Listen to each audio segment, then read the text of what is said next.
Vivo V15 Pro, which will feature a pop-up camera similar to Vivo Nex S last year, will include a 32-megapixel selfie camera. Despite the striking design of the selfie camera in the Vivo Nex S, the real quality of his photographs left a lot to be desired. With an increase in the resolution of the sensor, that could change with your offspring. Vivo has not announced exactly what sensor he is using for the V15 Pro's camera, but the need for compact hardware suggests he could use the 32 MP GD1 image sensor recently announced by Samsung, which places particular emphasis on the efficiency of the space.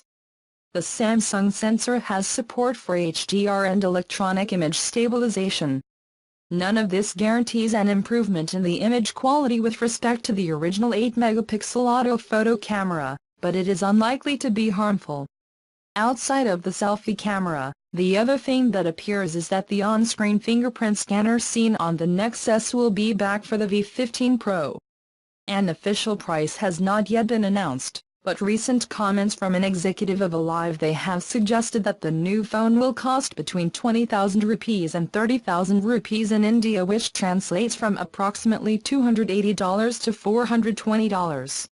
The Vivo V15 Pro will be officially announced at an event on February 20.